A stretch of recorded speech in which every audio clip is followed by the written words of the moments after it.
Hello साथियों, नमस्कार। मैं आवेद आप सभी का अपने प्रभात नोटिफिकेशन लैब में बहुत बहुत स्वागत और अभिनंदन करता हूं। कैसे हैं भी आप लोग? उम्मीद करता हूं सब बढ़िया होंगे ना।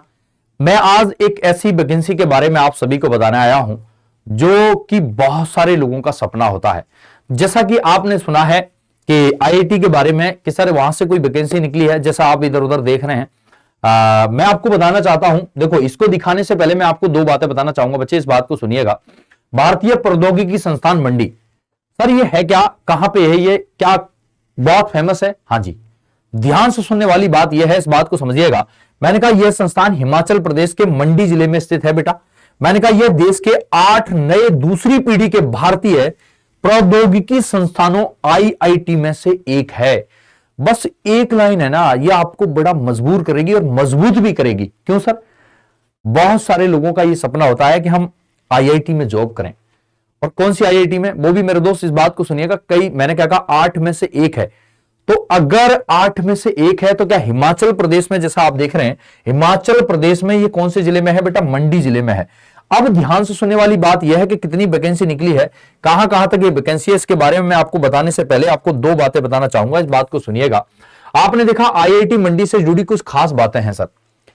आईआईटी मंडी से जुड़ी खास बातों में आप नंबर 1 को नोट करेंगे तो आप में देख रहे हैं आईआईटी मंडी का पहला सत्र सन 2009 में शुरू किया गया था। अभी कब शुरू हुआ था? पहला सत्र सन 2009 में इसका पहला सत्र शुरू हुआ था। कितने एकड़ में है इस बात को समझेंगे। मैंने कहा दोस्त इसका स्थायी परिसर मंडी में करीब 14 किलोमीटर दूर कमांड में है। कहने का मतलब लगभग 14 किलोमीटर दूर है इसका जो देख रहे हो आपके सामने परिसर। ठीक है बेटा। मैंने कहा दोस्त यह परिसर उहल नदी के किनारे पर स्थित है। हाँ जी, मैंने कहा सालगी गांव तक फैला हुआ है। अब इसके पास में एक गांव पड़ता है जिसका नाम है शालगी। तो इन्होंने इस बात को साफ कहा है कि हमारा जो परिसर है लगभग 14 किलोमीटर दूर है यहां से, हिमाचल प्रदेश के वहां से। और दूरी इसकी कितनी है? अभी बहुत लंबा चौड़ा ये जरूर है, इस बात को सुनिएगा। आईआईटी मंडी में कंप्यूटर साइंस इंजीनियरिंग सीएसई की बीटेक शाखा बहुत लोकप्रिय है। अब ये तो बहुत सारे लोगों को पता होता है जो इससे करते हैं इंजीनियरिंग। चलो ठीक है। मैंने कहा आईआईटी मंडी में लगभग 95% छात्रों का प्लेसमेंट मिलता है। अब बहुत सारे लोग जैसे आईआईटी मंडी से यहां से जो करते हैं, जैसे मान लो बीटेक किया किसी ने, किसी भी साइंस से मान लेते हैं, कंप्यूटर साइंस से कुछ और किया, तो इसमें जो भी बच्चे एडमिशन लेते हैं या मान लेते हैं जिन्होंने यहां से किया है, तो उनका प्लेसमेंट बहुत आसानी से हो जाता है। तो उन्होंने यही बात कही है कि 95% छात्रों का प्लेसमेंट मिलता है। 5% छात्र ऐसे हैं, देखो 5% में तो बहुत सारे लोग करते भी नहीं है नौकरी, बहुत सारे लोग कुछ और भी दिक्कत हो सकती है ना। तो 95% मतलब अपने आप में बहुत बड़ी बात होती है भाई। अब यहां कहेंगे औसत वेतन जो होता है बेटा 25 से 30 लाख पर ईयर का होता है। मिनिमम पैसा कितना होता है भैया? 25 से 30 लाख रुपए प्रति वर्ष का होता है। मैंने कहा यहां जैसे गूगल, माइक्रोसॉफ्ट है ना, स्पीकर और सैमसंग जैसी कंपनियां जो है भर्ती करती हैं, बड़ी बड़ी कंपनियां आती हैं और प्लेसमेंट के लिए वहां इंटरव्यू वगैरह लेती हैं, है ना। पेपर वगैरह तो बहुत कम होते हैं, आप जानते हैं, इंटरव्यू वगैरह होते हैं प्राइवेट कंपनियों के लिए भी, यहां से उनका प्लेसमेंट होता है। अब बात आती है भाई साहब, एक बात सुनो ध्यान से कि भैया ये बताओ कहां वैकेंसी निकली है, कब से फॉर्म अप्लाई होने हैं, इसके बारे में 2-3 बातें बता दो। तो मैं आपको बताना चाहता हूं, इस बात को सुनिएगा भैया। ऊपर को हो जाओ भाई, थोड़े से तुम थोड़े से ऊपर को हो जाओ, क्यों गुस्सा कर रहे हो हैं? आ जाओ भाई आ जाओ। देखो अब मैं आपको बता रहा हूं कि प्रारंभिक तिथि कब से है। तो आपने कहा गुरुजी 30 तारीख महीना 11 2024 से है। 30 तारीख महीना 11 2024 के सर 30 नवंबर से? हाँ जी, 30 नवंबर से आप देख रहे हैं बेटा, आपके सामने लिखी है प्रारंभिक तिथि। ठीक है बेटा, ओके। अब मैंने इस बात को समझाते हुए आपको कहा ओपनिंग डेट अंग्रेजी में, इंग्लिश और हिंदी दोनों में ये चीज है। अंतिम तिथि 20 तारीख महीना 12 2024 तक है। अंतिम तिथि 20/12 मतलब 20 दिसंबर 2000, गलत हो गया बेटा, नहीं सही हो गया, 20/12/2024 तक है। तो इसका मतलब आपको एक बात समझ में आई है कि 20 दिसंबर तक सर हम इसमें फॉर्म भर सकते हैं। 20 दिसंबर तक आप इसमें फॉर्म भर सकते हो। अब सुनना मेरी बात, भारतीय प्रौद्योगिकी संस्थान मंडी, जैसे ये शॉर्ट में आप देख रहे हैं लिखा हुआ आपके सामने भा और ये लाघव चिन्ह लगा है हिंदी में, ये प्रौद्योगिकी लाघव चिन्ह लगा है, ये आपके सामने मिस्टर साहब क्या संस्था तो जीरो लगाए, जैसे आप पॉइंट देख रहे हैं, तो ये लाघव चिन्ह होता है हिंदी में। कभी आप पढ़े हो, अगर नहीं पढ़े हैं तो एक बार क्लास लेंगे मेरी तो आप ऑटोमेटिक समझ जाएंगे कि ये होता क्या है।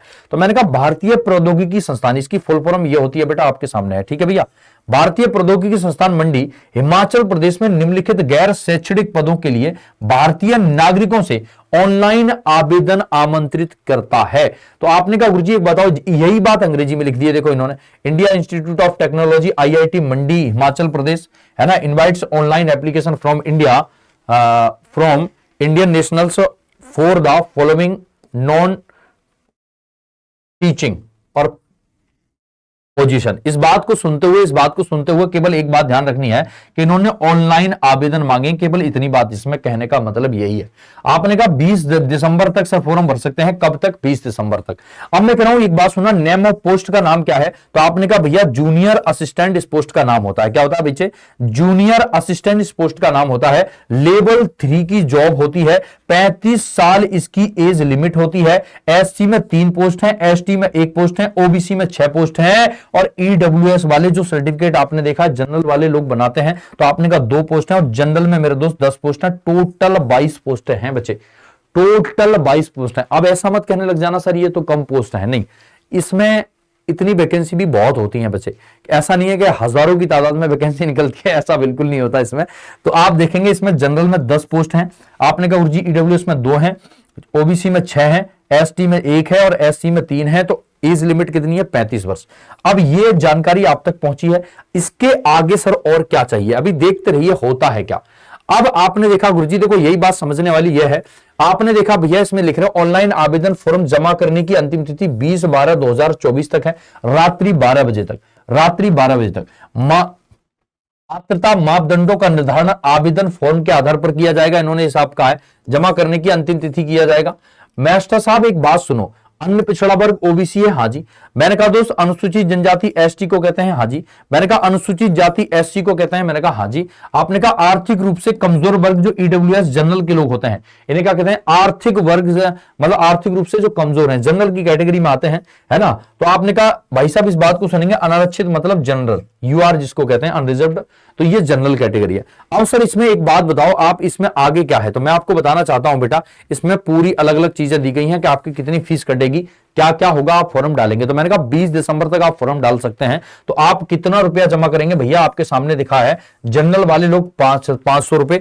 आपने कहा अनारक्षित, देखो आपके सामने जनरल है और आर्थिक रूप से कमजोर वर्ग मतलब EWS वाले हैं, EWS वाले हैं, और ये UR कैटेगरी है, अनरिजर्व। तो कहने का मतलब ये जनरल हुए और ये भी जनरल हुए, लेकिन इनके पास क्या है? EWS का सर्टिफिकेट होता है, तो उनको भी 500 रुपया फीस काटवाना पड़ेगा। बात समझ रहे हैं? तो 500 रुपए जनरल की फीस है। अब मैंने कहा OBC, मैंने कहा OBC वालों के लिए, तो इनके लिए 400 रुपया फीस है। और मैंने कहा बच्चे आपके सामने, जैसे मैंने कहा अनुसूचित जाति, अनुसूचित जनजाति, महिला, दिव्यांग, भूतपूर्व सैनिक, इन सब के लिए 100 रुपया और कम है। तो आप कहेंगे कितनी फीस है? 300 रुपए फीस होती है। क्लियर है बच्चे? अब बात रही इस बात को समझने के साथ साथ आगे, तो मैंने कहा दोस्त इस बात को सुनेंगे कि अगर फीस आपकी कट गई तो बच्चे इस बात की गुंजाइश मत करिएगा, सोच रहे हो कि वापस हो जाएगी क्या? सर नहीं, फीस साफ इन्होंने नोटिस में 14 नंबर पॉइंट है, इसमें लिखा है कि एक बार भुगतान किया गया शुल्क किसी भी अवस्था में वापस नहीं किया जाएगा। अगर आप फीस काट चुके हैं तो आपको वापस फीस रिटर्न नहीं मिलेगी। जैसे आपने देखा कई बार रेलवे ने कहा कि हम जो है आपकी एग्जाम देने के बाद में फीस वापस कर देंगे, तो ऐसा उन्होंने कहा, लेकिन हुई या नहीं हुई वो बात अलग है। लेकिन बहुत सारे लोगों ने अपनी फीस वापस भी कर ली थी, ऐसा नहीं है, जो अपने अकाउंट से काटी थी।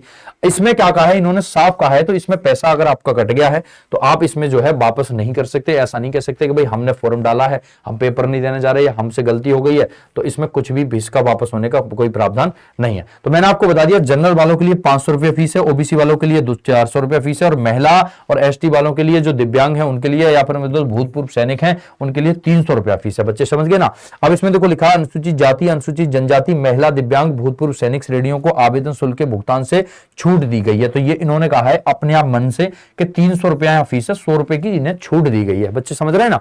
अब इस बात को सुनते हुए आप आगे बढ़ेंगे।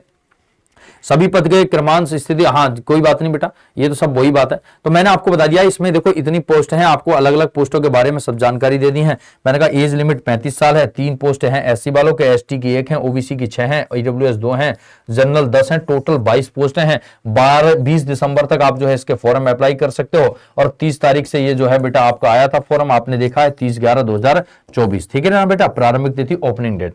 तो ये जो बच्चे इसमें फॉर्म डालना चाहते हैं और जिनको पता है, तो तो एक बार चैनल को सब्सक्राइब जरूर करें। आप सबसे एक गुजारिश जरूर है कि चैनल को सब्सक्राइब जरूर करें ताकि आपको ये नोटिफिकेशन सबसे पहले मिल सके, क्योंकि हम सारी जानकारी इधर उधर की कहीं की भी होती है, हम कोशिश करते हैं कि आप तक पहुंचा पाए। ठीक है, तो ऑल द बेस्ट, मिलते हैं फिर। नमस्कार, धन्यवाद।